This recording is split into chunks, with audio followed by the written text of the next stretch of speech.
You are traveling to another train of thought, one not from this century.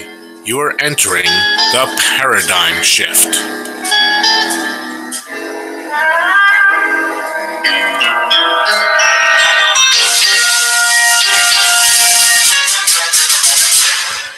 Well, good Tuesday morning, March 20th, 2018. Yes, it is Tuesday. We did not do shows Monday. Suzanne just got done with the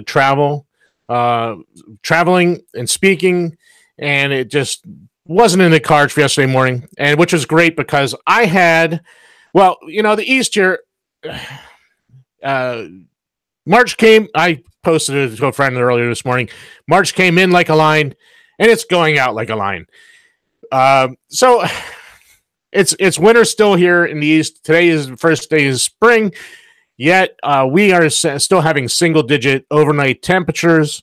And so yesterday morning, since Suzanne was going to have a show, I decided I'm not going to do a show. We'll do back-to-back shows today. Instead, that gave me an opportunity. I was just about out of pellets, and that's the only way I stay warm. Well, not really. I do have an alternate heat source, but I keep warm by burning pellets. If that offends you nature Nazis out there, well, I'm sorry, but really I'm not sorry because it keeps me nice and warm, and it's a lot cheaper than propane. So anyway, that gave me a chance to do that yesterday. We're supposed to have another storm come through this area again. We'll see what we get. I think it's going south of us, so hopefully we just get another dusting, and I'll be good with that. I'm just sick of winter. I don't know about you, Suzanne, but we'll talk in a minute. Suzanne is hanging out here in the background, and she's going to join me in a second because I'm going to ask her a question. But first, let's talk about the radio station. There are lots of shows, and I just looked, and subscribe to our YouTube channel. Right now, that's our RSS feed. We are working at getting a dedicated RSS feed so you can download the programs. You can download them from YouTube. It is possible. It's just a little bit more work. You have to get a thing to download the MP3 file. I do it often, but it's not as easy. We'll get an RSS feed eventually, but right now, that is our RSS feed. And after this show and Suzanne's show immediately following, we'll have 151 programs out there for you to listen to. So go back and look. I mean, you'll find Suzanne Block. You'll find Dan Fisher, which was a great interview last week. If you missed it, go to YouTube and find it. What day was that, Suzanne? I can't remember. It was Thursday. Dan Fisher was Thursday the 15th. Good morning. 15th. Good morning. So go find that one. It's there. Listen to it entirely. It was awesome. So we have that. That is our RSS feed right now. Go find them there. So you have, I'm going to kind of go back in history. You can listen on Sunday nights to the Renegade and Rambler show. That's where this all started. Daniel and I had a hair up our behind, and we decided we wanted to try our hand at radio. Oh, a good year and a half ago now. And the first show was just pitiful. If it's still around somewhere, I know we have it recorded somewhere. If we played that, it would be great to listen to as a comedy bit because it was really, really funny because it was so awful. But that was where it all started. You can still hear that. And there's a little programming note on that. Because of my new job at work, I took a different job at work. Renegade and Rambler show is going to be like 4 weekends every 6 weeks because my schedule is going to be a little different now. I will not be able to do shows on Sunday night because I have more 3 to 11s in my schedule. So I will not be able to do a couple weekends out of every 6 weeks. So there will be some breaks, or Daniel can do the show and have guest hosts on, whichever way he'd like to do it. I mean, that is perfectly fine as well, and we have done that in the past. So that's where it started. Then I added, it was called The Glorious Cause at the beginning, and now it's called The Paradigm Shift, because that's what we're trying to do. We're trying to shift paradigms, try to get away from this whole idea of the red versus blue, R is good, D is bad, and what else? I mean, that whole idea that somehow if we just elect the right team to Washington, they'll fix everything. That's just not going to work, folks. They're both in on it together. It's two sides of the same Marxist coin. So that's where the name came from, because that's what we're trying to do, is shift some paradigms out there, get people thinking. So then, let's see. I think, Suzanne, you were the first show that added after that. And then Suzanne came on with the Wasatch Report, and we've then started adding a whole bunch of podcasts. If you listen to our radio.co feed, if you go to our Facebook page, you can not miss it. I share it every time there's a show on. It's there. So if you go scroll down, you cannot miss it. And if you're on your phone, there's a low data feed, or low data usage feed as well. And so it'll use practically no data and you can listen to it. You don't have to watch on YouTube. And so you can listen live, and it won't cost you an arm and a leg. But anyway, you can find it there, listen to it. And then we started adding a bunch of podcasts. We added I think one of the first we added was Sean Hoffine with Brushfires of Freedom. And then we started adding Mike Meharry and some of the 10th Amendment podcasts. And then we added, again, it's Mike Meharry doing them, but it's for Peter Schiff, and it's Schiff Gold, Friday Gold Wrap-Up. And I am a week behind on downloading that and the last Brushfires. They will probably, if I remember right in the sequence, they should be airing tomorrow, the new episodes from last week. So they should be airing, I believe, tomorrow at 1 p.m. And then let's see. And then most recently, we have added The Other Side. Their show is at 9 p.m. Every evening, Monday through Saturday. Sundays is just there's messages from a preacher on there most of the day, and then the Renegade Rambler show at 9. So that's our lineup. Please listen to Radio Co. Please go to our YouTube page and subscribe, please. The more people we watch, the better it is. All right. Well, that plug for the radio network took 8 minutes. So, well, let's get right to it then. So, I wanted to start off this morning because it's become very apparent, and I get so upset when I see these things, and so finally yesterday I said to this person, I said, sorry, so and so, but I'm out. I can't deal with this. I can't deal because, okay, Facebook has become the place to make a post with the intention of creating drama or creating the next big argument.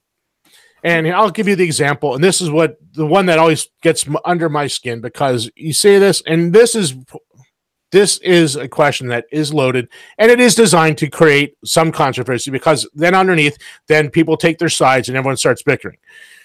Now, there's a difference between what I'm going to talk about in a second and what we do here. We do, Suzanne and I, we do post things periodically that are a bit controversial. So does Daniel.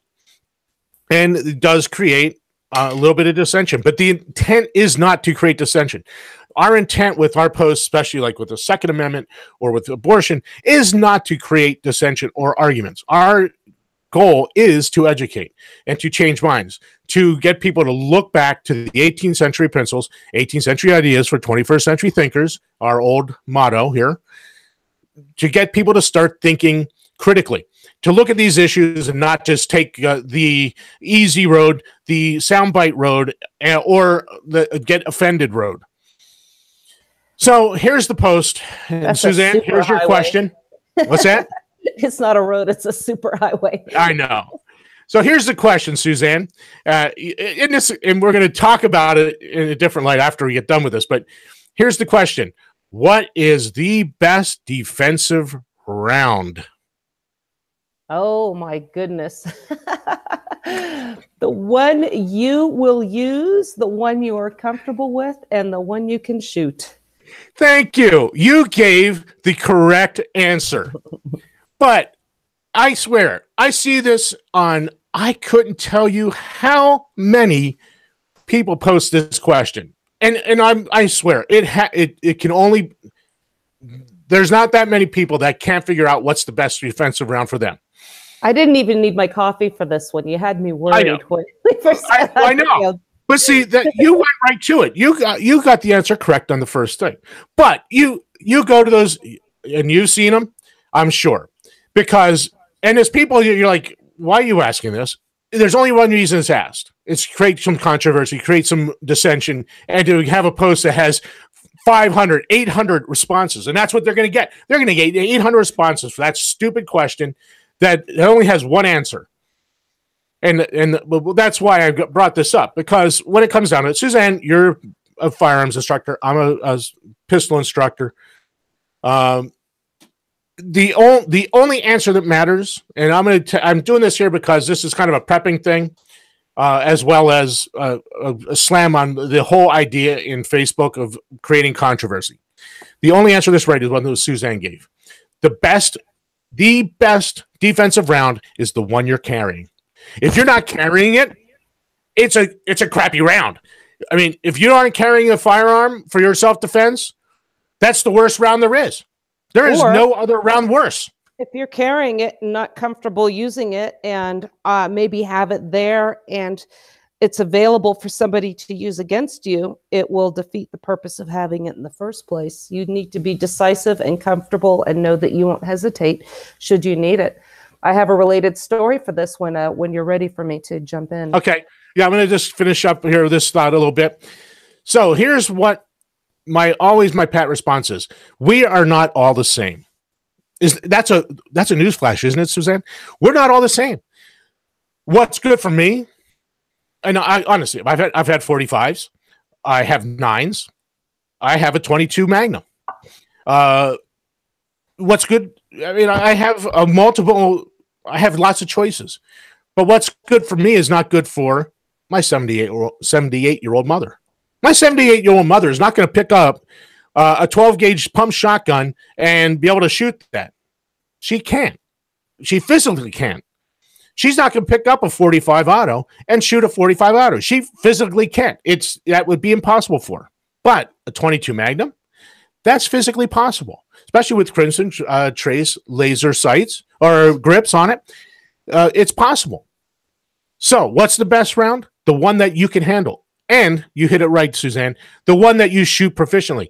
If you're shooting a 45 and you're all over the target and missing 2/3 of your shots, that's a crappy round.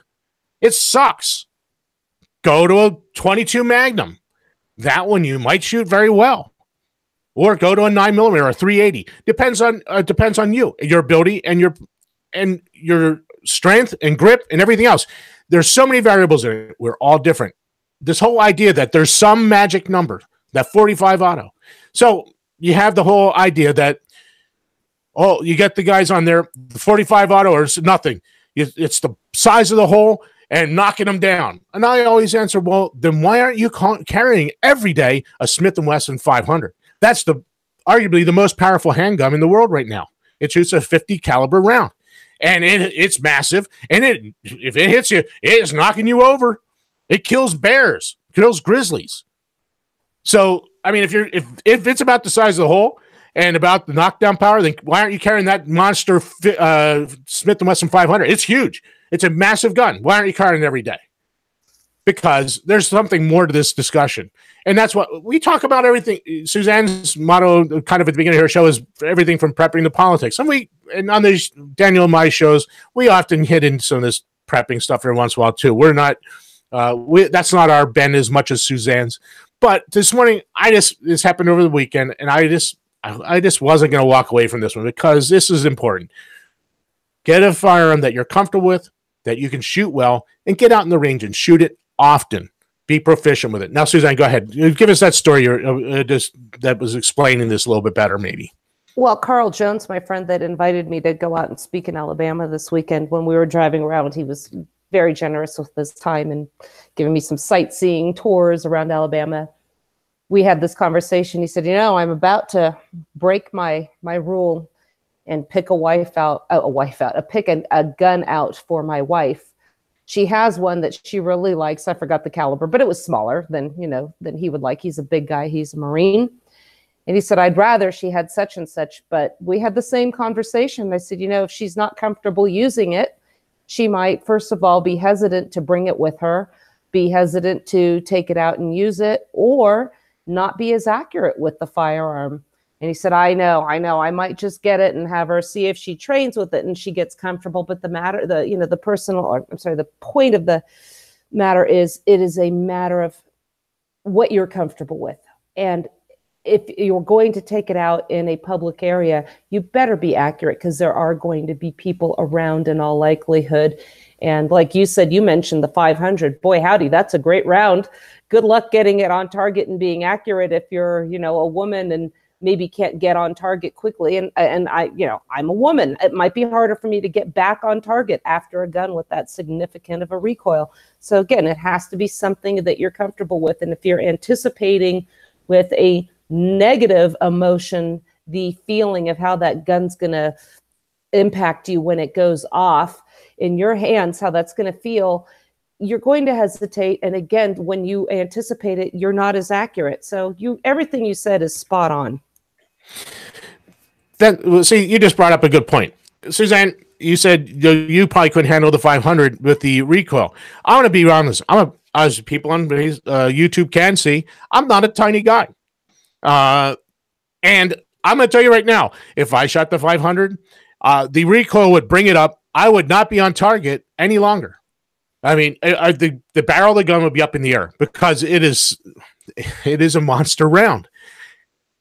So is it good? If I miss that first shot, what good is it to me now facing up into the air? I mean, so really, there's so much to this whole conversation. And you're right. If Carl, let's just use Carl because you brought him up as an example. If Carl takes his wife out there and she starts shooting that, and because she knows her husband really wants her to carry that, she acts like, okay, well, I don't really like it, but I'm going to carry it because I know it'll make Carl happy. No. That wouldn't happen with her. She tells him what kind of boots to wear. Oh, okay. Well, there might be a wife out there that would do that just because, because they're just trying to, because he's happy, she's happy, he's happy, and exactly. It makes them. It happens. I know, but what if she did that? I mean, exactly. If she started carrying because it was okay, well, I don't have to listen to it anymore. Okay, let's do it this way. Now I don't have to listen to him nag me about it anymore. I'm just going to carry this stupid gun that I hate every day because he wants me to carry it. Now I don't have to listen to it anymore. Well, and then she stops carrying it. Right. And that even goes for training.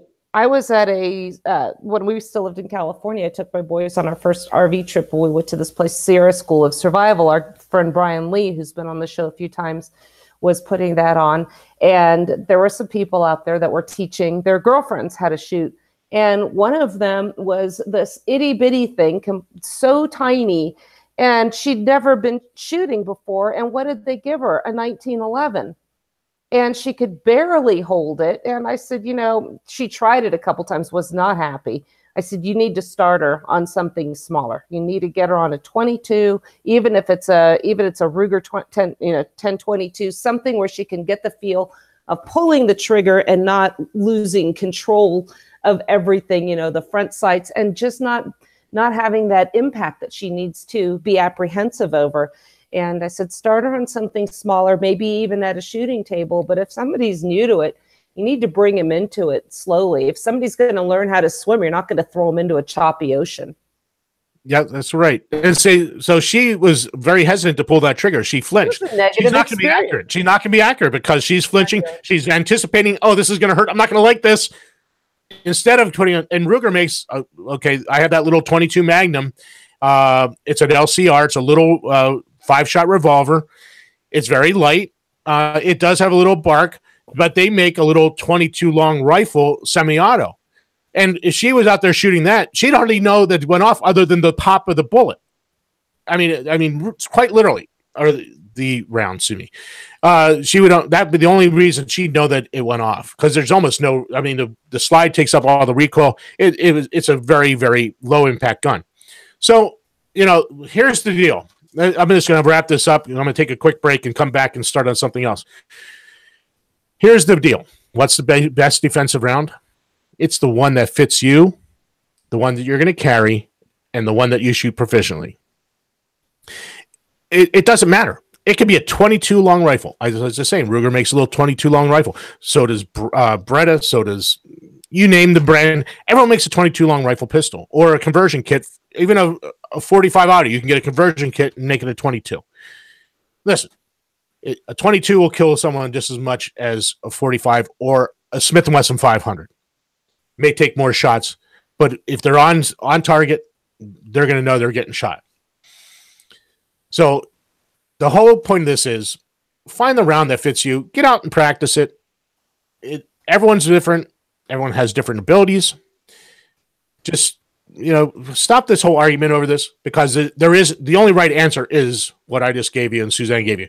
It's a 45 or nothing, because I saw that response on how many times. All right, let me take a quick break. I'm going to come back. We're going to reset with something completely different.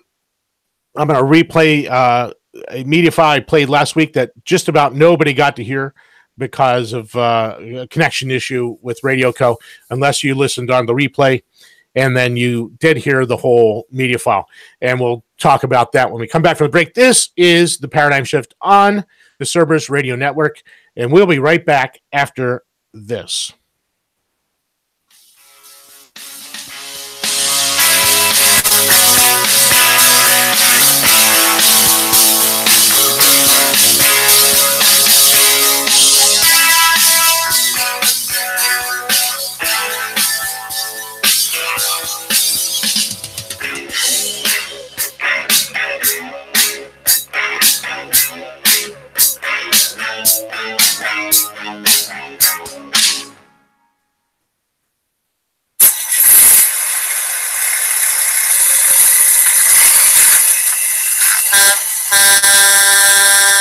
Going to have to put the hammer down to keep up with this trucker, Daniel Bailey, in the Bailey Report on the Cerberus Radio Network.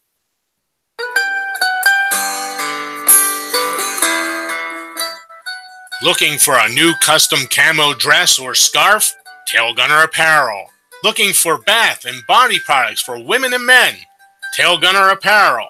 Looking for bed scarves and custom home products? Tail Gunner Apparel.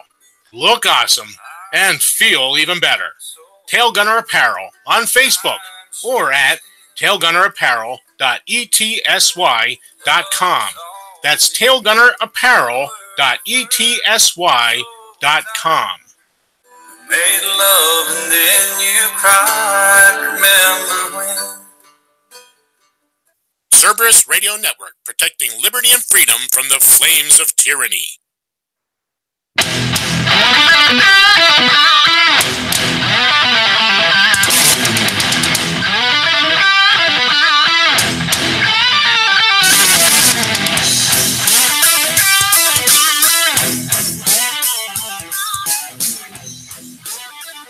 Well, welcome back to the Paradigm Shift here on the Cerberus Radio Network. Well, we're going to change gears. We beat that to death already. Again, please, folks, let's try not to make Facebook this avenue to just create anger, dissension, arguments, drama. I realize it's almost impossible because we have an offended society today. Everyone is waiting to be offended. It's just the way it is. We've created a whole victim class. Everyone is a victim today. So, And one more thing. Go ahead. Facebook is not your therapist. That's right. And Facebook's not your friend. They'll censor you in his heartbeat. Honestly, at times I don't believe a lot of the stuff we post ever gets out anywhere. It dies on our page. It never really hits anything, and I think a lot of stuff goes unnoticed because unless we get it to somebody that starts moving into other circles, it just doesn't go anywhere. Yeah, we know, if it weren't for Facebook, we wouldn't have had these opportunities or this knowledge that I have found that's completely turned my life around. And I don't think they anticipated this result, which is why they're really censoring us right now. But I think, be that as it may, the conservative and the expansion of the conservative, traditional, patriotic information that's getting out there is something they've been forced to tolerate. They're censoring it as best they can.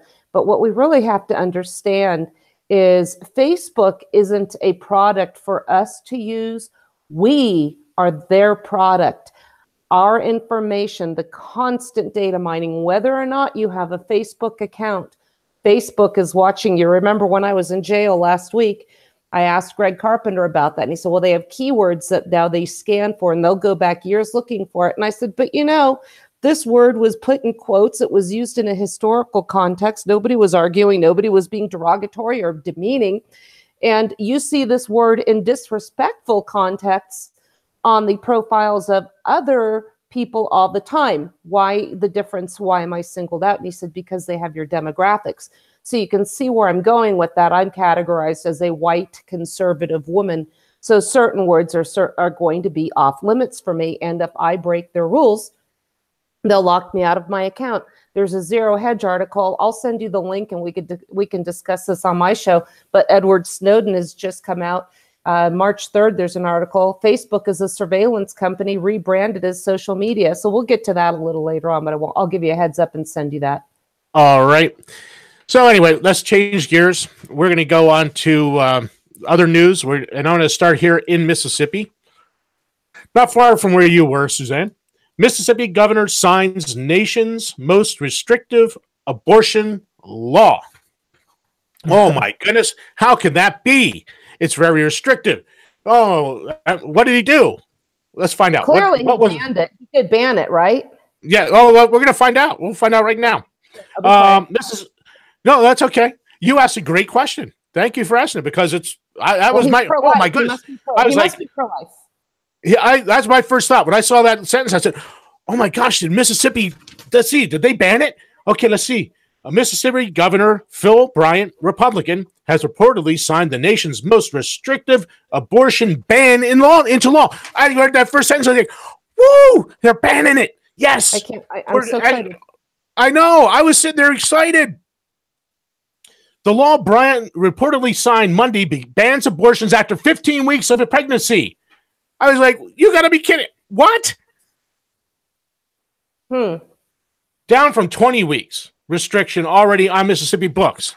Heroic. I was like, oh my gosh. They're all up in arms. He banned it.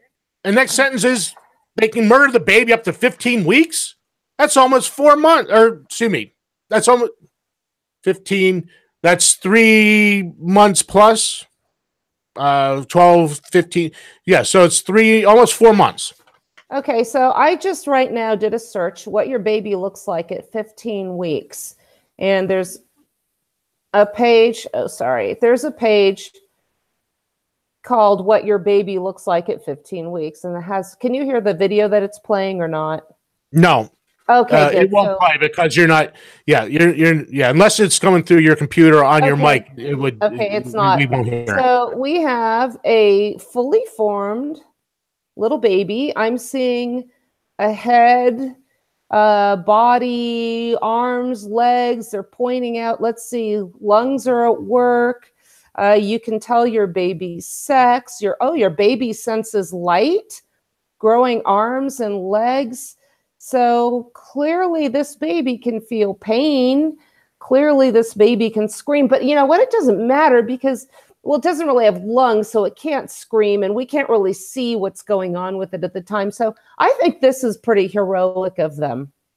Yeah. So anyway, I was like, when I read that first sentence and I thought, oh my gosh, did Mississippi get ahead of Oklahoma on this? Are they? Oh my gosh, I was so excited. Then I read the 15-week thing. So, since you're in here with me, I'm going to ask you this. Did you see that Facebook post about the abortionist, the lady that was, she bragged about cutting their vocal cords so they couldn't scream while she was murdering him in the womb? Did you see that? I know that she took down the post that was about because she got such a lot of heat over it. I had very unchristian thoughts when I saw that post. I can't do the love thy enemy. I can't do the thou shalt not kill thought when I see somebody like that, because honestly, not advocating violence, but me as somebody that takes the defense and protection of children, even the unborn, very seriously. It's very hard to see somebody that brags about murdering them and is proud about it. Proud of it. But see, that's the whole thing. Okay, so even at 15 weeks, you just are describing it, and she's even that lady, doctor, murderer, backed up the fact that they can scream and they feel pain at that young age. They're human beings. Let's stop calling them fetuses. By the way, a fetus is a baby in Latin. Baby. So anyway, whereas my doctor, I lost one between my two, and as I was having some continuing medical care, my doctor said, well, we might have to do some further care to remove tissue of conception. I said, what is that? Is that a baby? She refused to call it anything other than tissue of conception. Regardless of what it is tissue, it's cells to them. And that also, that's the theory they have at the abortion clinics. Anyway, now let's contrast what Bryant just did with somebody that's running for office in Oklahoma. If you listened to Suzanne last week, you heard him. Now, this is a speech he gave. It was at a Republican meet and greet. I played this last week, but everyone only heard about half of it because I had a connection issue. I did not connect to Radio Co for some reason, and by the time I caught Suzanne's message, I was already over halfway through it, and it's a 5-minute piece, so it's going to take a few minutes to go through. But now, contrast what the ban in Mississippi to what Dan Fisher is going to say right now. I'm going to start the media file. I've written my comments down. I don't normally do that, so let me just begin. My wife Pam and I have been married for 37 years. We have 2 children, 3 grandchildren, 1 on the way. She and I were both school teachers for a number of years. Grew up in Western Arkansas. I became a full-time pastor when I was 24. I'm a full-time pastor today. While I was serving as full-time pastor, I served in the Oklahoma House from 2012 to 2016. Let me tell you, I could have been elected to a 3rd term. I walked away disgusted at the hypocrisy I saw in our own party. Frankly, I am incredibly frustrated with the Republican Party. The one thing I could always count on in the legislature is the Democrats would stand up for their principles. But unfortunately, Republicans, I never know where they were going to land. And normally they landed exact opposite of what they said they believed and what I suspect they campaigned on. Now, I've been a Republican all my adult life, and we have a great party platform. Problem is, we don't do it. So I would suggest that we may seem more interested in being empowered than we are in actually defending the principles we say we believe. So we either need to abide by our party platform or put it in the paper shredder. Oklahomans are weary of Republicans who campaign as conservatives and govern as moderates. Now let me give you an example. For example, we say we believe in small government, but in the last 10 years, we've increased government spending in this state by $3.83 billion. Now, I don't call that shrinking. I call that growing. I am actually a Republican who believes in small government, and if I'm elected as governor, I'll shrink it down to its proper core functions. Now, we Republicans claim that we want to stop abortion, but during the past 8 years, the number of abortion clinics in this state has doubled. I am running as an abolitionist. I believe it's time for decent Oklahomans to stand up and end the Holocaust of abortion. We murder over 5,000 babies in Oklahoma every year. Now, some in this race are saying that there's no real difference between pro-life and abolition. It's just simple semantics. Well, I'm here to tell you that's not true. George Soros' right-wing watch and People for the American Way sure don't think it's just semantics because they viciously attacked me yesterday for being an abolitionist. Now, why am I the only candidate on this stage being attacked by leftists if there's no difference in being pro-life or being an abolitionist? It's because they know that there's a huge difference and that I'm going to shine the light on their evil ways if I become governor. Those politicians do not intend to outlaw abortion. I've learned this, and they'll actually fight those who try to do it. They believe we should continue nipping around the edges by heavily regulating it. So we've been doing that for 45 years. What does it produce? I can tell you, over 60 million dead babies. Now, some of my opponents say that there's nothing we can do about this. We must bow to the federal courts. Apparently, they they believe we're no longer governed by the consent of the governed according to the Declaration, but we're governed by the consent of the courts. One of the candidates even believes that the Bible demands slavish submission to the federal government, even if doing so violates God's law or our Bill of Rights. So let's say that the Supreme Court outlaws guns. We're supposed to obey that? Were people like Daniel the prophet and the apostles wrong when they defied the governments of their day? Were the abolitionists of the 1850s wrong when they defied the law to help runaway slaves? Were Oscar Schindler and Corrie ten Boom and her family wrong when they defied the Nazi power to save Jews? So is there no line in the sand? Is there no higher law than the federal government? Yes, it's God's law. So I believe that it is time to assert Oklahoma's state sovereignty, do what's right, concerning a whole host of issues, not just the life issue. The states were sovereign at our founding, and I believe they still are. I can find no official document where we ever surrendered our sovereignty. So it's this simple. Either the states matter or they don't. Either we the people are the final authority in our representative republic, or then we are truly just ruled by Washington, D.C. It's one or the other. So it's time to stop talking the good talk, return to our core principles, and actually do them instead of compromising once we get into power. Guys, Oklahomans deserve that. They deserve that. So if that's the kind of candidate that you want, then guys, I'm your man. If not, vote for one of these other men on the stage. My name is Dan Fisher. Go to our website, fisherforgovernor.com. If you want to know what we're really about, we're about all kinds of things. Check it out. I'll be right here at the table. Thank you so much for having me. God bless you. And I pray that God can bless Oklahoma. All right. Now, those of you that are listening, do you see the difference between Dan Fisher and Phil Bryant? Phil Bryant claims to be pro-life, yet he just signed into law something that codifies, again, continues to codify into law in Mississippi the murder of babies. But he's pro-life. Oh, this was a what is it? How most restrictive abortion law. See where compromising, as Dan Fisher just said, see where compromising has got us? The murder of 60 million babies. I wanted to replay that because I just found this article. And this is from The Hill. Jim Brevard writes there. I commented on something his the other day about all these wars and our spreading democracy. Oh, there's Suzanne. So see the difference between what standing on principle is and what being okay with some murder. Some murder is okay. We just gotta nibble around the edge of the murder.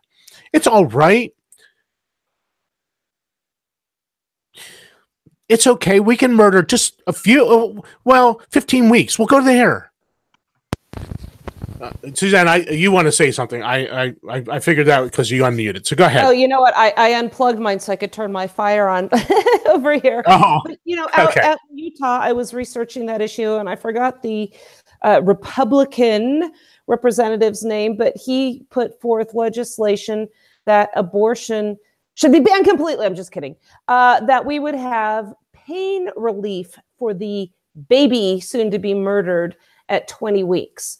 So my question to that was, well, if I decide I want to murder somebody, would it be an affirmative defense or a mitigation if I say I gave them some pain relief or got them drugged first so they didn't feel the full effect of the pain? This is absolutely ghoulish. Did you see the videos that Dan posted on his page? I think on the Time for Justice rally on their presentation during this. He told people, if you have children with you, don't let them see this if they're small. But they showed actual abortions. These could have been deliveries, but for the ghouls in the room, these babies were pulled apart and killed. Why are these? They're not leftists because there is no right and left in this thing. They're all Marxists. So I don't know what to call them. I'll call them leftists because I just don't have anything else I can call them. Well, and the pro-life contingency are cowards. they know it will make them unelectable, and it's more important to them to be unelected. This is what, you mentioned Facebook drama earlier in the show when you started out, and I had posted something once again intended to get people to think, but instead they were more intent on arguing. I said the NRA is to gun rights as abortion is to pro-life. They're both about making money.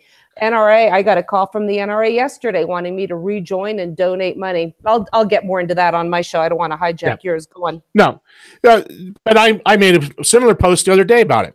And actually, I was really surprised. I did post on the NRA's. They had a post. It was under NRA ILA, and I posted under it. And I actually got a lot of likes because I explained the difference between what the NRA is doing and what the proper application of the Constitution as ratified, as the Bill of Rights restricted it further. Because we've talked about this often. So anyone that's out there listening, you've heard this a million times. The Bill of Rights is a restriction on the general government. It's not granting rights. That's what I said. And I actually got a lot of likes. I had a couple people I had one that, went right to the insults. I said, great debate.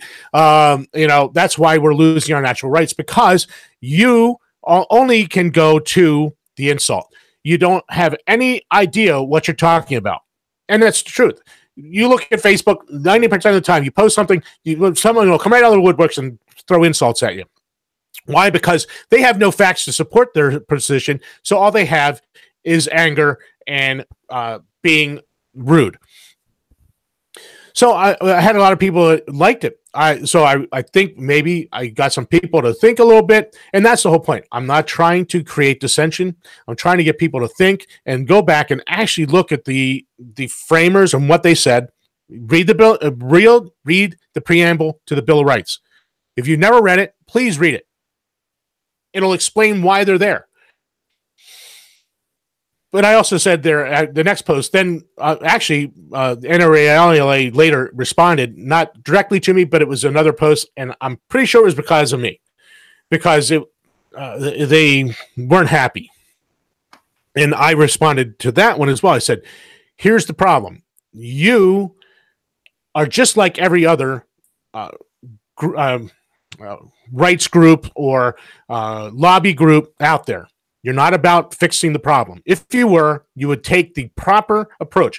You would be fighting that the Bill of Rights is an absolute restriction on the general government. They have no authority over firearms, and that every firearms law on the books at the federal level is unconstitutional. That would solve the problem, and that is the constitutional approach. They don't do that approach. They are willing to compromise on some of these things. They were willing. This post was about judges taking away people's rights. But basically, it was one of those things where they have a putting a restraining order. Somebody makes an accusation, they make a restraining order. The cops go in and confiscate all your guns and ammo. And they were willing to make a compromise and allow that on a national level. They were talking about a state one. I can't remember what state it was. It might have been Florida. It might have been California. I don't remember what it was. Unimportant. But they wanted to apply that on I hate the word, national level. They were willing to give that up. But why? Because it leaves it open for them to come and ask call Suzanne and ask for more money. Just like the pro-life. Pro-life, they're not about ending the murder of babies. They're about calling you and asking for that next donation. As long as it's there. As long as Phil Bryant has that option, he's going to call you and say, we need to keep fighting to save babies' lives. Yet, he just signed a bill that signed the death. I'm sorry, I was getting a little upset. He signed a death warrant on thousands of babies this year in Mississippi because he really doesn't have the principle of pro-life. He doesn't care about life. He wants to get reelected. He needs that next donation. And as long as this is here, he can keep coming to you and say, I'm going to keep fighting for the babies' lives. NRA, I'm going to keep fighting for to make sure they give you your Second Amendment right. Yeah, give you some. The government doesn't give it to you. It's a natural right.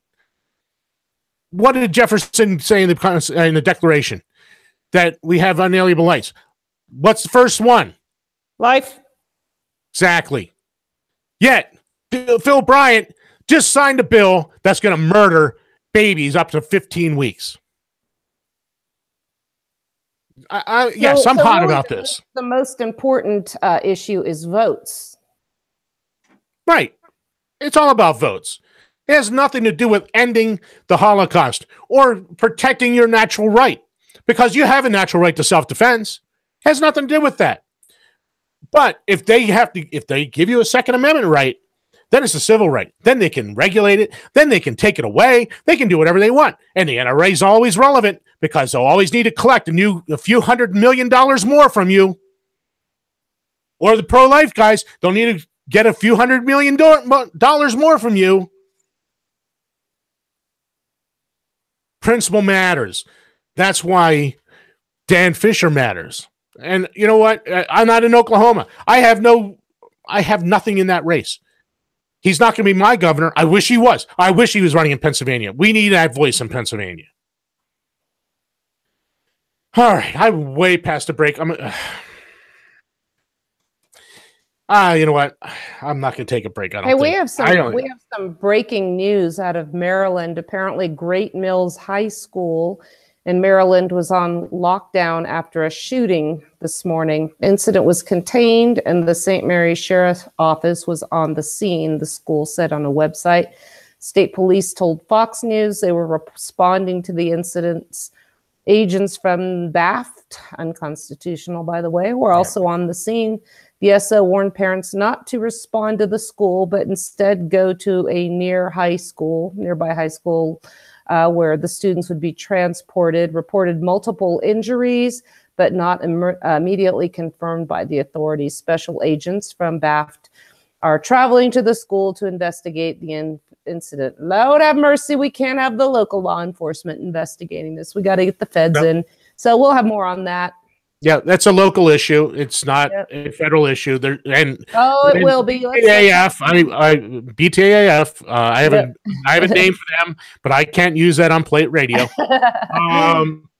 And they shouldn't be there, and they shouldn't even exist. As you said. Meanwhile, we've had, I think, 4 bombings in Texas. Is it in Austin? But we're not hearing about that. We love our bombs, both at home and abroad. Not a peep. And it's just like that knife attack up in Pennsylvania at a high school up there a couple weeks ago. There was like 21 injuries or something like that. Someone took a knife and started. I bet you the majority of people that are listening never even heard about it. No. I mean, it's just, it doesn't fit the narrative, because what do they need to do? To have straight up outright tyranny, what do they need? And unarmed people. All right. I'm going to get to this real quick. Our good friend Greg Carpenter, the Junk Bond,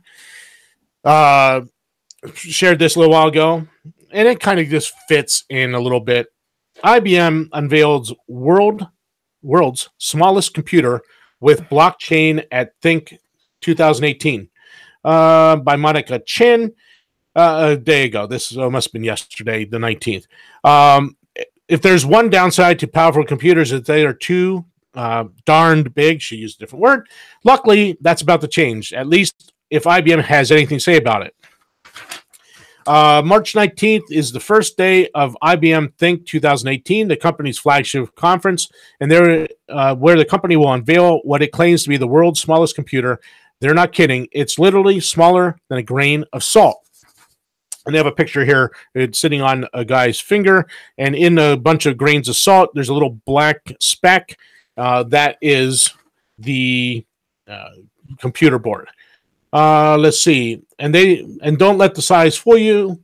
This sucker has a computing power of a x86 chip from 1990. If you remember the old 8086s, I do. I worked on one in an accounting department in a construction company. That was a computer I used, an old 8086.